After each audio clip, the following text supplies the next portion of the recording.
เฮ้ยเนื้ออยู่ใกล้ๆนี่แหละ ใกล้ๆนะใครพ่อครัวก็รู้เลยกูโดนแน่ๆเลยพระเจ้าผมโจรปุริศาสสั่งให้พ่อครัวตั้งกระทะตั้งเตาก่อไฟเสร็จก็ฆ่าพ่อครัวกินเป็นเนื้อสุดท้ายเพราะฉะนั้นโทษของการกินเนื้อเนี่ยอยู่ต่อมาพระพุทธเจ้าของเราไปเกิดเป็นพระราชาองค์หนึ่งนามว่าพระเจ้าสุตโสมชอบฟังธรรมะเก่า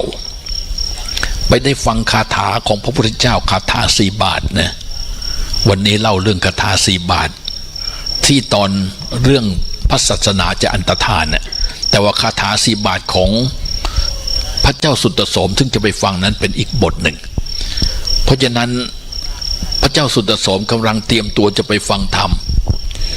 โจรปุริศาสก็จับตัวไปซะจะไปบูชายันแต่พระเจ้าสุตโสมบอกว่าขอเวลาเราไปฟังคาถานี้ก่อนเสียดายจะมาตายก็ไม่ว่าหรอกแต่ว่าขอฟังคาถาแล้วจะกลับมาให้ฆ่าเพราะฉะนั้นโจรปุริศาสมองเห็นเคยเป็นเพื่อนเก่าก็ลองปล่อยไปพระเจ้าสุตโสมฟังธรรมเสร็จสอนผู้คนเสร็จก็ไปตามสัจจะพระราชาตัดแล้วไม่คืนคำมาตามสัจจะโจรปุริศาสก็ทำไมไปฟังคาถานี้มาเนี่ยจิตใจมันแช่มชื่นไม่กลัวตายรักษาสัจจะเดินมาให้เราฆ่าก็เลยสนใจเรื่องคาถาให้พระเจ้าสุตโสมแสดงคาถาให้ฟังแล้วก็จะไว้ชีวิตในที่สุดพระเจ้าสุตโสมก็สอนให้ฟังคาถา4 บาทแล้วก็สอนให้เลิกละกินเนื้อเจ้าพรหมทัตก็กลับมาครองเมืองได้ละเลิกเว้นกันไปโจรปุริศาสซึ่งเป็นพระเจ้าพรหมทัตในชาตินั้นกลับชาติมาเป็นโจรองคุลิมานเนี่ยจะต้องมาฆ่าคน999 คนก็เพราะว่ามันมีวิบากกรรมที่คน 1,000 เนี่ยอีกคนหนึ่งมาเกิดเป็นแม่ไม่ถูกโจรองคุลิมานฆ่าองคุลิมานนั้นเก่งมากเกิดมาปุ๊บนี่อาวุธมันกระทบกันแสดงสัญญาณว่าจะมาฆ่าคนพระเจ้าประเสนที่โกศลเห็นอาวุธมันเปล่งประกายก็ถามโหรประจำเมือง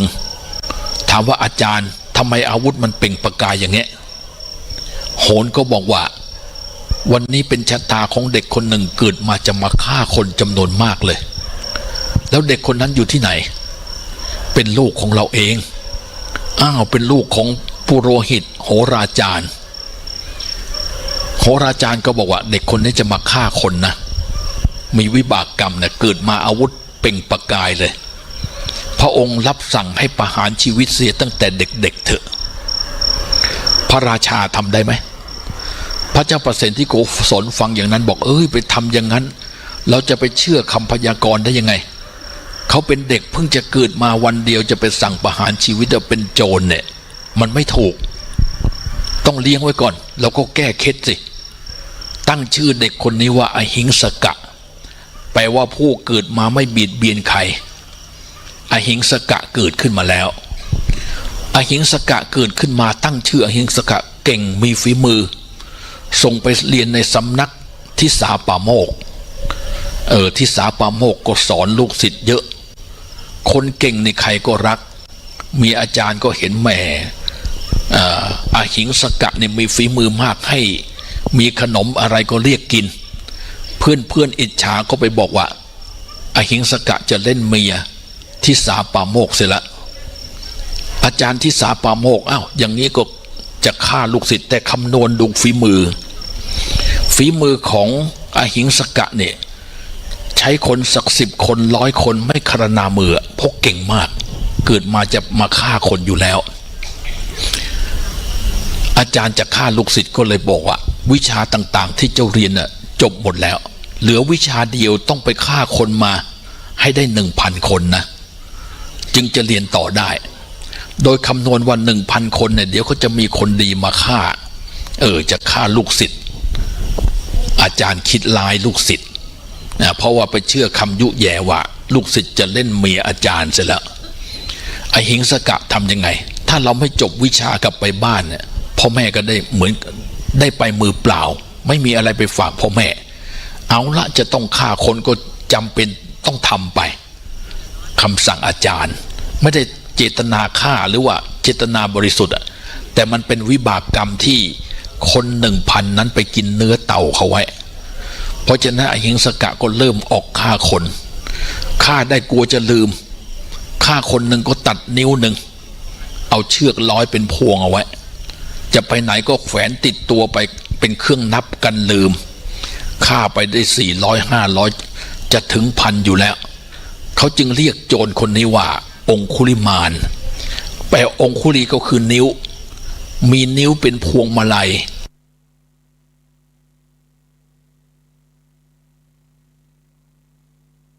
พวงมาลัยนิ้วมือแปลอย่างนั้นองคุลิมานบังเกิดขึ้นฆ่าคนตัดนิ้วอย่างเดียวฆ่าทิ้งไปได้999 คนพระเจ้าประเสนที่โกศลเนี่ยทนไม่ได้โอ้โจรอะไรในเมืองเราฆ่าคนเป็นว่าเล่นเป็นผักเป็นปลาจะต้องไปปราบโจรคนนี้เตรียมกองทหารเสร็จก็เตรียมจะไปเฝ้าพระพุทธเจ้าวันนั้นแม่กับปุโรหิตตาจารย์ซึ่งเป็นพ่อเนี่ยกำหนดรู้เลยพระราชาออกไปจับนะโจรคนนี้ไม่ใช่ใครนะลูกของเราอหิงสกะนี่แหละมันฆ่าคนแม่ก็ชวนพ่อไปชวนลูกหลบหนีมาก่อนให้มันเย็นแล้วค่อยๆแก้ไขพ่อบอกไปสิมันกำลังบ้าเลือดมันฆ่าคนตัดนิ้วอย่างเดียวเลยเนี่ยนี่มัน999 คนพ่อไม่ไปแม่ไปเองพระพุทธเจ้าทรงแผ่ข่ายพยานเล็งยานไปมองเห็นถ้าปล่อยให้องคุลิมานเนี่ยฆ่าแม่เป็นอนันตริกรรมเนี่ยบาปหนักที่สุด5 ประการนะฆ่าพ่อฆ่าแม่ฆ่าพระอรหันต์ทำร้ายพระพุทธเจ้าห่อโลหิตแล้วก็ทำสังฆเพศให้สงฆ์แตกแยกกัน5 ประการเป็นคลุกรรมฝ่ายบาปคลุกรรมฝ่ายบุญมีไหมมีบุญหนักสักใหญ่เนี่ยไม่ใช่ว่าทำบุญมากเป็นแสนเป็นล้านนะบุคคลใดปฏิบัติธรรมจนกระทั่งเกิด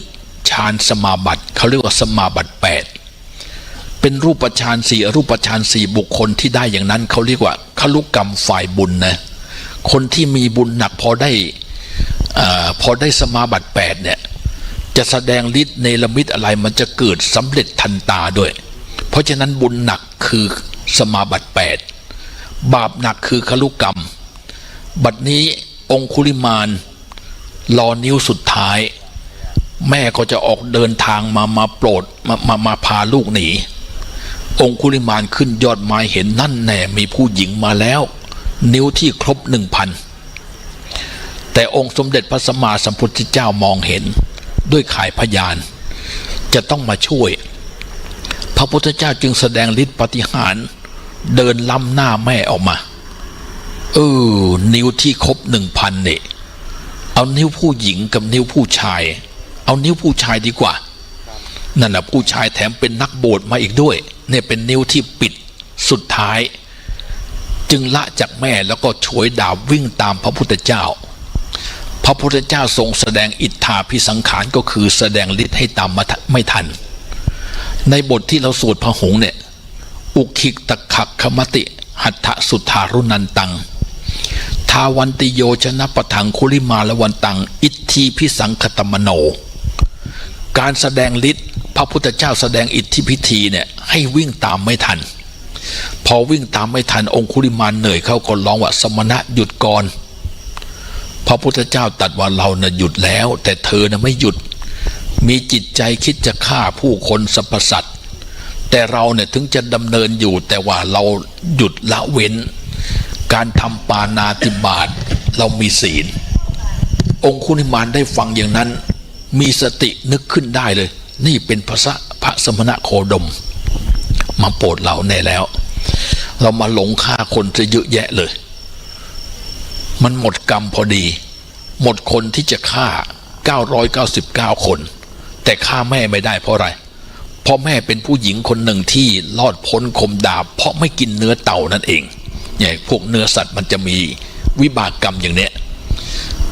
ในที่สุดพระพุทธเจ้าแสดงธรรมโปรดแล้วก็พาองคุลิมานไปบวชเป็นพระใหม่ก็พากลับมาวัด พระเชตวัน พระเจ้าพิมพิสารเตรียมกองทัพเสร็จพระเจ้าประเสนที่โกศล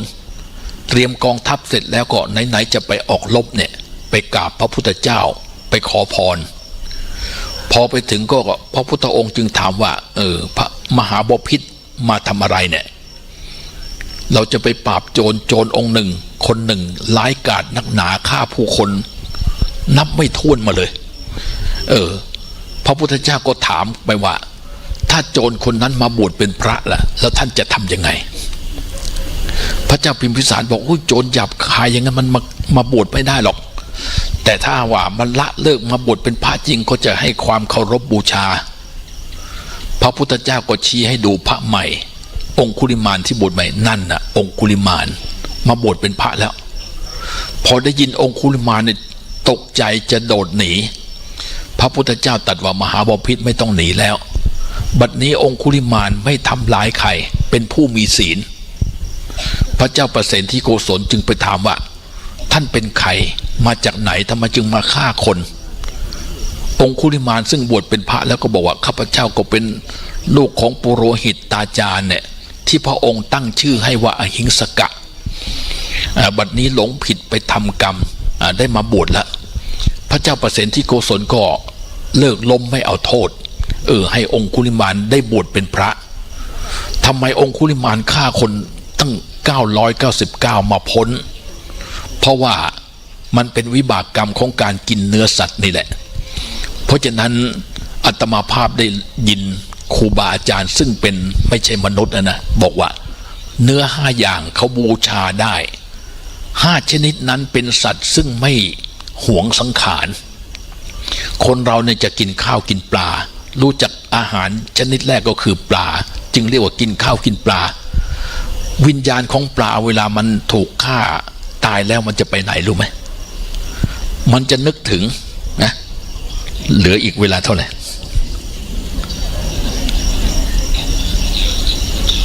เวลาหมดไปแล้ว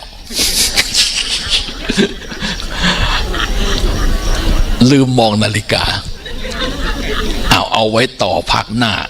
ถ้าฟังจริงๆอาตมาภาพเนี่ยเล่าทั้งคืนก็ได้ เล่ามาในรถก็เขาฟังกันไปแล้วเอาละอันไหนที่ล่วงเกินเวลาไปบ้างก็ขอเข้ามาเอาไว้ฟังภาคต่อไปจริงๆจะเล่าเรื่องอะไรนะเรื่องนะโมก็ยังไม่จบเลยได้แค่นะโมสาตาคริยโขเป็นสาตาคริยะตั้งนะโมนะตั้งในวันเพ็ญอาสาฬหะวันแสดงธรรมจักรนั่นแหละบางทีชาวพุทธเรานะของใกล้ๆตัวแต่ว่าถ้าถามว่านะโมใครตั้งนะตั้งเมื่อไหร่ทำไมเราเป็นคาถาใหญ่ที่เราจะรับศีลก็ต้องตั้งนะโมอาตมาภาพก็ขึ้นบาลีว่านะโมสาตาคริยโขตัสสะสุรินทโกภควโตจาตุมหาราชิกาอรหะโตสักกะเทวาสัมมาสัมพุทธัสสะมหาพรุณาปัญ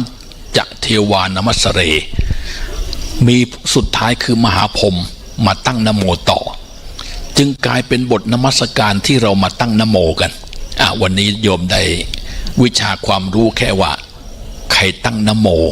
เพียงเท่านี้ก็ดีแล้วยังจะเล่าเรื่องบุญอีกนะบุญมีตัวตนไหมเห็นไหมเราทำบุญอุทิศบุญไปบุญเราเหลือเท่าไหร่ไหนใครรู้ว่าบุญ